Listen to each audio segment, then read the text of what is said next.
Hello, everybody, and welcome back to another episode of Rugby with Pads. I'm Sam, I'm your host, and week two. That was a thing, wasn't it? Lots has happened. We will get on to the waivers shortly because this is your early waivers preview of the week. We'll get into our top buys and people you'll be spending all your waiver priority or fab on. Let's just have a quick breather and think about the week that was. We're not quite over. We've got couple of games tonight, I believe. Steelers playing and someone else. We don't care about that. All we care about is, do we need to rely upon them, or have we done a bit of a boom and bust week? And it really was a boom and bust week. I mean, early games were crazy. I think you had some. I think for the first time ever, I was listening to a red zone. They had all 8 of the early games go into the red zone in the last 60 seconds of the first half. It's crazy. And there were some great games, 2 overtime games. Overtime I love. Normally, at least there's so many more points because they go back and forth and back, but this time less so. And we'll get into that in a little bit because the teams who were in overtime that you really wanted, you were really rooting for, didn't quite succeed. But let's have a look at some fancy headlines here. I think we'll start on the boom and bust train. Talk about Danny Dimes. He's so incredibly boom bust that he's even boom bust inside the same game. Now, so many of you will have started him last week and been incredibly disappointed, and benched him this week and been incredibly disappointed. That's how he rolls. He had a very slow start. I think Cardinals went up stupid amount. I need to go back and watch the game film. This is the earliest you're going to see these waiver predictions because this is the one thing about being in England. We get to speak about this 5 to 8 hours ahead of the Americans. They're not even awake yet, and we're recording a podcast. But yeah, Danny Dimes, incredibly boom bust. Slow start, but what a finish. 30 plus points. He could be the rushing threat if Barkley misses time, I think is the thing to maybe be think about. But the same thing, if Barkley's missing time and he's sidelined, is Danny Dimes going to actually be any good? And you'd hope so because it doesn't feel like Waller has really lived up to billing yet. We'll have to see. It's still early days for that group. I think early doors, though, some of the favourite targets are surfacing for some players. And I'll start off with the obvious one, Puka Nacua, who I couldn't recommend highly enough last episode. I've only got one share of him, and that was in Dynasty because I picked him up on the waiver wire before anyone knew anything about him. I'm a Rams fan. See from Donald's shirt over there. But I saw some of his film from college, and I thought he is a big guy and he's going to get open. And he got open a lot. Nearly 30 points this week. He won me in my Dynasty matchup. But you're also seeing people like Mike Evans become the number one target for Baker Mayfield. I think a lot of people thought Chris Godwin might be that guy. T. Higgins is showing up. Jamar Chase at the moment after T. Higgins got 0. So boom bust. I think he got nearly 30 points. Keenan Allen remaining the favourite target of Justin Herbert, especially when Eckler's gone. Nico Collins becoming that guy over there.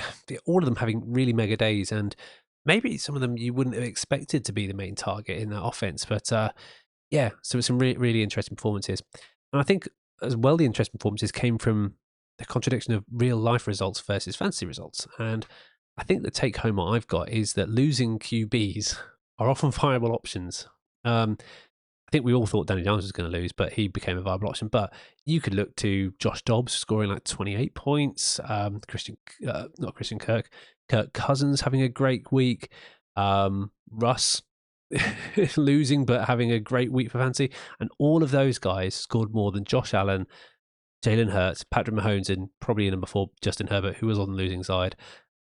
These are guys that you spent first, second, third, fourth round picks for, and they're being beaten by guys who are either went undrafted or went very late in drafts. It's crazy the QB market at the moment. But something that is crazy is how the Chargers can be. I spoke about it last week, and the Chargers lost out because they decided to kick a field goal and not run down the clock. Because Justin Herbert slid. That's not a word. Slid, and because the clock management wasn't quite where it should have been, they lost by 2 points. This week, they lose in overtime. They turn it over in overtime. It's just embarrassing. You know what? Even though they're losing, though, you want a part of their passing game because well, you want a part of the top 2 passing game because no one really is coming at the number 3. Quentin Johnson, I still think, is finding his feet. Josh Palmer is still there or thereabouts in the mix as well. But Keenan Allen, Mike Williams, you would have been very happy if you started them, especially if you stacked them with Justin Herbert, who went off this week and was really, really efficient, I thought. Yeah, there was some funny throws and he did some weird things, but I think that's more on the play caller. We'll have to see. I think under Kellen Moore, though, we will see this high volume passing attack. But I do think they really miss Eckler. And, I hate to prey on people's downfall, and especially Eckler, because I love him so much. But I did predict it. I didn't think he was going to have a good week. He was showing a bit of a niggling injury, and we saw Josh Kelly, and he didn't even play. So, we were right, but for all the wrong reasons, unfortunately. I think also there's a couple of teams who are showing who their alpha is, and for various different reasons. It looks like Cam Akers is on the trade block again. The Rams just don't know what to do at running back. They drafted guys this year, last year, the year before. Zach Evans is still in the room, I think. I need to check that. But we all thought Kyron Williams was going to be backing up Cam Akers. Turns out Cam Akers had a wobble again or something. We don't know what's happened. There's something going behind the scenes. I'm not going to speculate. If he's had some problems, let him have some problems and leave him be. But it shows that Kyron Williams is the alpha, and he's scored for fantasy amazingly. Brian Robinson as well. He's up against Antonio Gibson. He's a year younger. I didn't think he was that talented in the passing game, but apparently I was wrong. He was the RB1 this week. Crazy. And he's outscored Antonio Gibson by a massive amount both weeks. And who needs a top running back? I mean, Zach Moss is going out and balling out while JT rides the pup. It's crazy, isn't it? But I think we'll end our kind of summary of boom bust for... It just is boom bust with some of these guys. And you look at some of the guys that you want to rely on week in, week out, a wide receiver, and you just can't. Tyler Lockett, rubbish first week, great this week. Gabe Davis, rubbish first week, great this week. Tank Dell, the same. Drake London, the same. DJ Moore, the same. And because of that, you're probably benching them. There's more names out there, but it was an absolutely crazy week for fantasy. And you were lucky if you came out on the right side of things, because there were some very close games that I saw. I've been on the both ends of it. Let's just say that. But let's get into this week's waivers and see where we're sitting. Who should we be targeting? So this segment, we try and get it out as early as possible for you guys to listen to. And what we're doing is we're focusing on guys who aren't available in a majority of leagues. So they're 50% or more currently, because there's a lot of names out there you don't know yet. I think we'll see more in the 90s and 80s and what have you. But we're starting to see some patterns. So we did pretty well last week. We landed on Purdy. We landed on Jordan Love, Kyron Williams, Gus Edwards, and of course Puka Nacua. Parham didn't show up this week. I didn't see him in any stats boards. I haven't gone searching for him. But tight end is still a bit of a, it's a show that is not a good show. Let's put it that way. This week we learned a bit more, and my whole thing about my review show was around what do we know now, and I still think we don't know a huge amount, but we've come up with some names that I think will have solid weeks moving forwards, and hopefully they'll be dependable for at least a few weeks. So let's start with Desmond Ridder. Now, I was exchanging texts with a couple of people and over the night, and Desmond Ridder looked awful to start with, but somehow he came out and had a really good week. I think 29 points in some formats. He is still available in 97% of leagues. And I think although he didn't pass the eye test as much, especially early doors, he got a rushing TD. He was playing from behind. I think he managed to eke out a top 10 performance, probably even top 5. I think the worry there is consistency. It is a concern. But with the QB market the way it is, being very unpredictable, I think him having a soft schedule, including Detroit and the Texans, you want to be stocking up on the Falcons' options in general. I think the only wish we could have for him is that he was a bit less error prone, a bit more consistent, and if he can make Kyle Pitts at all relevant, that'd be great. But he seems to love throwing to Jonnu Smith as well. I don't think he's been bad for Desmond Ridder either. For Bijan Robinson. I think that combination is quite nice. He is seeing him as an offload option, but you know what? I've just got to have a moment of appreciation, a Bijan minute, as the fancy footballers call it. I tuned into Red Zone and a couple of plays, and it just looked like Bijan Robinson could get 10 yards without breaking a sweat. They gave him the ball with nothing on. He was going into traffic. He juked one guy, span another guy, and just managed to get over the plane. How good is he? I want him in every team I've got, but unfortunately, I've only got him in twice. Anyway, let's keep the quarterback, and we're going to stick with someone who we talked about last week as well, Jordan Love. He was 85% available last week. This week, he is still 60% available. People aren't getting the message. Go get the message before you miss out. I think he's dropped in availability, but I think he still proves himself in a loss against the Falcons. And obviously, this is the competition that we had with Desmond Ridder and Jordan Love. He is still available in most leagues. So for the same reason you want to get him for Ridder, he plays a bit of spongy defenses in the upcoming weeks. And we've already talked about the fact that he gets to play NFC North of opposition, which are all spongy across the board. I mean, apart from maybe the Green Bay Packers. The Green Bay Packers are actually looking like a threat in that division, much to the annoyance of any Detroit Lions fans.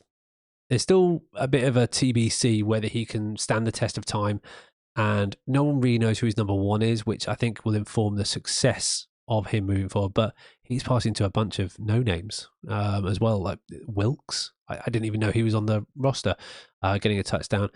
I think he's proven and solid, even without Aaron Jones as an option, who I was so annoyed with. I'm going to tell you a little bit of a story. There's a lovely app. This sounds weird. There's an app that I've been following for a little while, Fantasy Game Day app. Go and have a look at them. This isn't sponsored or anything, by the way. I just started playing on their app, and they were really nice to reach out to me, and had a chat. So you might hear from them on the pod another time. But it's a daily fantasy app specifically for people in the UK. It's really fair. It's low value to get in. I think it's £7.50, and it pays out the top 25% of players.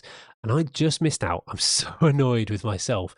I just missed out on a payout on that, and it would have been huge. It's not huge stakes here. We're talking about I would have made 19 quid on a £7.50, so tweet £12 up. But it's something different to play, and I'm trying to experiment with different formats here. And it's a really, really nice app as well. Really fair prices for the players. So go and have a look at that. But I started Aaron Jones thinking he was going to have a mega week, and then he's out last minute. And unfortunately, I was doing bedtime, so I didn't get a chance to take him out of my lineup. You know what? Shows that fantasy football is a cruel mistress. But anyway, if you fancy a flutter and you're in the UK on DFS, I can highly recommend the Fantasy Game Day app. I'll put a link in the description as well. Those guys are really nice. Just message them on Instagram or Twitter. They're really nice, and they showed me how it could be played. I've tried it a little bit on DraftKings. It's really intimidating, and they pay out the top 1%. But these guys are trying to get more people involved in the sport in different ways. So yeah. Anywho, even without Aaron Jones, Jordan Love was still a viable option. That was my point. I'm just really annoyed I started Aaron Jones in that DFS competition. Moving on to running back, there's a couple of names that I would put in here. Yeah, I'm going to start doing running backs next because I think they're in interesting positions still. There's lots of questions in the Indianapolis Colts backfield, but I think Zach Moss, as a big bruiser who recently had a broken arm, remember, he came in and impressed for the AFC South team. They will be hitting the run hard, I think, in the absence of both Jonathan Taylor and potentially Richardson being in concussion protocol. I think it's shown that the Indy top brass, is it Jim Irsay, have proven that they obviously don't really care about running backs and running them into the ground, especially with the contract negotiations around Jonathan Taylor. So maybe just follow what the GM does and take advantage in fantasy of what will be expected volume, at least for the next couple of weeks, I would suspect.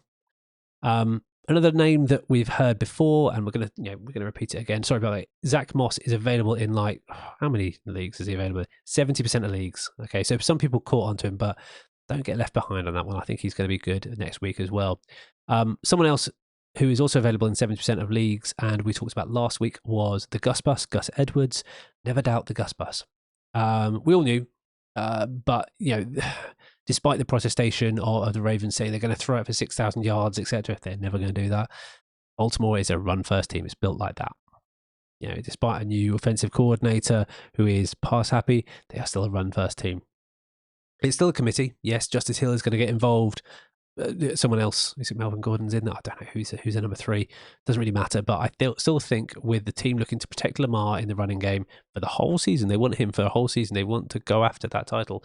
I'd expect to see Gus break the tackles at the goal line and get lots of opportunity, as he did this week. He was okay this week in a team where they weren't great, but Gus Bus did pretty good. On to wide receiver. A name I never thought I'd write down here, but it's Josh Reynolds. He is available in 95% of of leagues. And yeah, Josh Reynolds, he's obviously got a connection with Jared Goff. I believe they're at the Rams at the same time at some point. Correct me if I'm wrong there. But he has really balled out. And I think he's been a dependable target in a high volume offense, which is going to remain high volume. With Montgomery potentially out, they've got a pass catching running back who I think is starting to get into the mix a little bit more.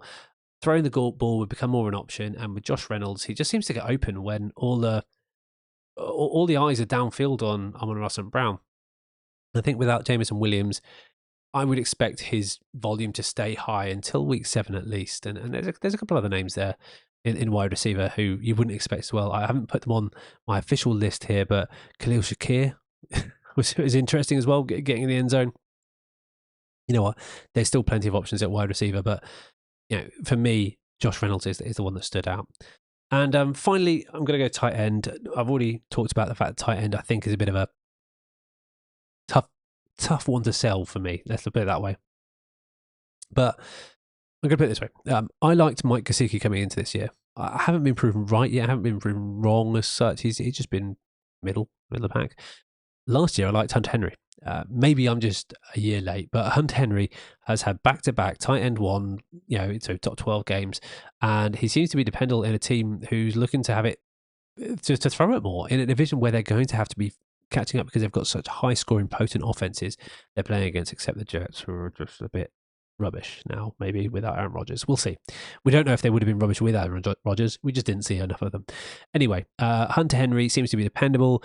I think he could potentially be the number 1 target in that offense. I think there might be some Mike Gesicki weeks, there might be some Juju weeks, there might be Hunter Henry weeks, but in a position where you're really struggling, he is definitely a position that I would look to fill with. Yes, I would look to fill the tight end position with him. Anyway, that's who I'd be going for. He's available in 66% of leagues, and these are all quoted stats from a 12-man PPR league. So the average across the board, taken from ESPN. They've just got better stats than some of the other platforms. So there are some other names as well. Brian Robinson would be interesting. I think he's still only available in 20%. He was the RB1 this week. Crazy. Marvin Mims looks good on paper. I think he's a long shot. I think he corralled two receptions for 113 yards. He's a burner. So he might be great as a flex option. Jaden Reed for the same thing.